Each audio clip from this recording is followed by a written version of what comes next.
আচ্ছা, আজকে আমরা ওই সিজিএসটি অ্যাক্ট 2017 তার সেকশান 9 সাবসেকশান 3, যেখানে কোন কোন supply of services reverse charge মেকানিজমের কভারেজে আসবে সেই সম্বন্ধে আমরা আলোচনা করব।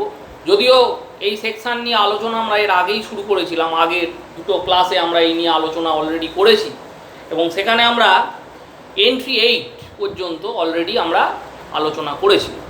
আজকে আমরা এন্ট্রি 9 এবং 9A এখান থেকে আমরা আমাদের আলোচনা স্টার্ট করব। এখন এন্ট্রি 9 এবং এন্ট্রি 9A আগে এই দুটো আমরা একটু আলোচনা করে নিই। এখানে কি বলা হয়েছে? এন্ট্রি 9 সেখানে বলা হচ্ছে supply of services by way of permitting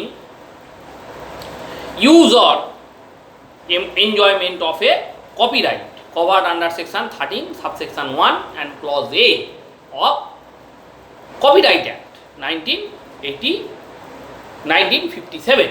তো সেই কপিরাইট অ্যাক্ট অনুযায়ী যদি কেউ তার কপিরাইটটা অন্য কাউকে ব্যবহার করতে দেয়, তাহলে যে কপিরাইট দিচ্ছে, যে পার্সন কপিরাইট প্রোভাইড করছে, যে তার কোনো একটা আইটেম সেইটাকে ইউজ করার কপিরাইট অন্য কাউকে প্রোভাইড করা হচ্ছে। যিনি প্রোভাইড করছেন তিনি হচ্ছেন এখানে সাপ্লায়ার অফ সার্ভিসেস, আর যিনি কপিরাইটটা নিচ্ছেন এবং সেই কপিরাইটটাকে ইউজ করে তিনি হয়তো কোনো প্রোডাক্ট বা কোনো জিনিস তিনি তৈরি করবেন, তো সেই যিনি কপিরাইটটা পারচেস করছেন তিনি হচ্ছেন রিসিপিয়েন্ট অফ সার্ভিস। এবং এক্ষেত্রে দুটো জিনিস, একটা সেকশন এন্ট্রি 9 আর একটা হচ্ছে এন্ট্রি 9A। এন্ট্রি 9A যেটা বলা হচ্ছে সেটা হচ্ছে যে relating to original dramatic musical and artistic work by a music composer, photographer, artist or like to a music company, producer or the like. তার মানে এখানে যেটা হচ্ছে যে কোনো মিউজিক কম্পোজার বা ফটোগ্রাফার বা আর্টিস্ট, মিউজিক কম্পোজারটা কী করে? মিউজিক তৈরি করে। ফটোগ্রাফার তিনি যে ছবি তুললেন সেই ছবি তার কপিরাইট কাউকে প্রোভাইড করছেন, যাকে প্রোভাইড করছেন তিনি এরপর থেকে ওই ফটোগ্রাফিগুলো ইউজ করবেন। বা কোনো আর্টিস্ট তিনি হয়তো তার কোনো তৈরি করা পিকচার বা তৈরি করা কোনো আইটেম তিনি তার কপিরাইটটা ব্যবহার করার অধিকার অন্য কাউকে প্রোভাইড করছে। মিউজিক কম্পোজার যারা সুর তৈরি করে তারা কি করে? সাধারণভাবে মিউজিক কোম্পানিকে তার তৈরি করা যে সুর বা তার তৈরি করা যে মিউজিক, সেই মিউজিকগুলো ব্যবহার করার অধিকার মিউজিক কোম্পানিকে প্রোভাইড করে। ঠিক একইভাবে ফটোগ্রাফার বা তোমার আর্টিস্ট যারা তাদের ফটোগ্রাফি বা আর্টিস্টিক ওয়ার্ক এটা ব্যবহার করার অধিকার কোনো প্রডিউসার বা অন্য কাউকে প্রোভাইড করতে পারে। এইরকম ক্ষেত্রে ওই যারা রিসিপিয়েন্ট অফ সার্ভিসেস অর্থাৎ ওই মিউজিক কোম্পানি বা প্রডিউসার, তারাই তো এখানে রিসিপিয়েন্ট অফ সার্ভিসেস।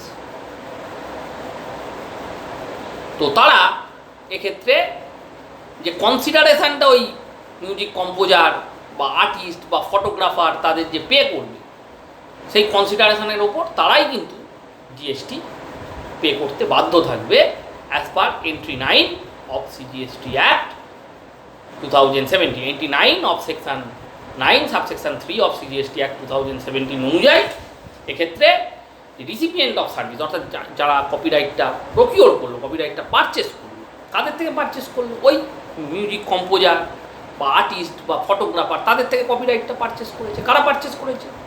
ওই মিউজিক কোম্পানি বা প্রডিউসার তারা। এবং হেন্সফোর্থ ওই মিউজিক কোম্পানি বা প্রডিউসার তারাই ওই মিউজিক বা ওই ফটোগ্রাফি এগুলো তারা তাদের প্রয়োজন মতো ব্যবহার করবে এবং এর জন্যে ওই মিউজিক কোম্পানি বা প্রডিউসার তারা কি করছে না, এই আর্টিস্টরা অর্থাৎ ওই মিউজিক কম্পোজার বলো বা ওই তোমার ফটোগ্রাফার বলো, তাদের কিছু কনসিডারেশান পে করছে, এবং এই কনসিডারেশানের ওপর কে জিএসটি দেবে না, যে রিসিপিয়েন্ট অফ সার্ভিস। যেমন এখানে রিসিপিয়েন্ট অফ সার্ভিস কারা না, ওই প্রডিউসার বা মিউজিক কোম্পানি, তারাই হচ্ছে রিসিপিয়েন্ট অফ সার্ভিস, এবং তারা এক্ষেত্রে জিএসটি পে করবে on the amount of consideration. এটাই এন্ট্রি 9-এ বলা হয়। আর এন্ট্রি 9 এটা কিসের সঙ্গে রিলেটেড? প্রায় একই জিনিস, কিন্তু এন্ট্রি 9-এতে হচ্ছে কোনো অথার তিনি তার যে লিটারেসি ওয়ার্ক, অর্থাৎ তিনি বই লিখেছেন, সেই বই এর সত্ত্ব কপিরাইট তার ব্যবহার করার অধিকার পাবলিশার্স অর্থাৎ বই ছাপায় যারা তাদের প্রোভাইডার।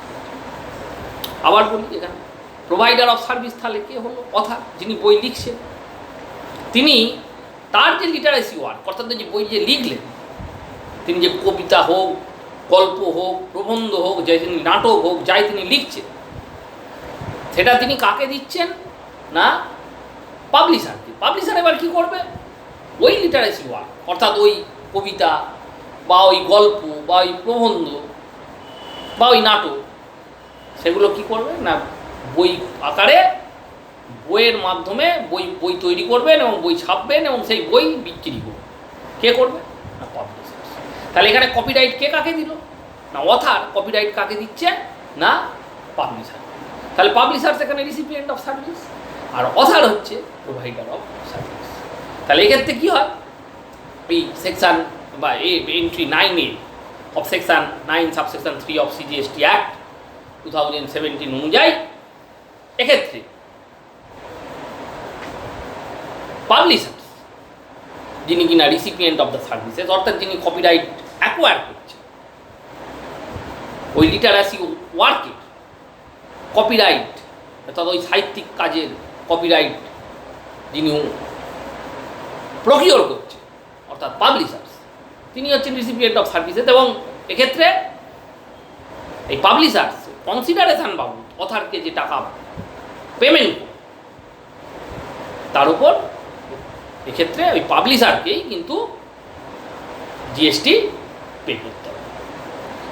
তবে এক্ষেত্রে নোটিফিকেশান এসছে এবং এই নোটিফিকেশান অনুযায়ী 1 অক্টোবর 2019 নোটিফিকেশান রয়েছে, এবং সেই নোটিফিকেশান অনুযায়ী একটা অপশান দেওয়া হচ্ছে। কী অপশান বলছে? এক্ষেত্রে অথার যদি রেজিস্টার্ড পার্সন হন, অর্থাৎ অথার যদি সিজিএসটি অ্যাক্ট 2017 অনুযায়ী তিনি যদি রেজিস্ট্রেশন নিয়ে থাকেন এবং তিনি পাবলিশার্স অর্থাৎ যাকে তিনি কপিরাইট বিক্রি করছেন, লিটারেসি ওয়ার্কের কপিরাইট যাকে তিনি বিক্রি করছেন বা যাকে ট্রান্সফার করছেন, তাকে তিনি যদি ডিক্লারেশান জমা দেন, এই ডিক্লারেশানের ফর্ম নম্বর হচ্ছে জিএসটি আইএনবি 1, সেই জিএসটি আইএনবি 1 এই ফর্মে মাধ্যমে তিনি অর্থাৎ অথার তিনি কি করছেন, পাবলিশারকে একটা ডিক্লারেশান জমা দিয়ে জানাবেন যে আমি রেজিস্টার্ড পার্সন এবং আমি ফরওয়ার্ড চার্জ অনুযায়ী যে কনসিডারেশান রিসিভ করছি because of providing of the literacy to publishers, এবং তার এগেনস্টে যে আমি কনসিডারেশান রিসিভ করছি অর্থাৎ যে টাকাটা আমি পাবলিশারের থেকে পাচ্ছি তার ওপর আমি as a provider of service, আমি যেহেতু আমি রেজিস্টার্ড পার্সন, আমি এর ওপর জিএসটি দেবো।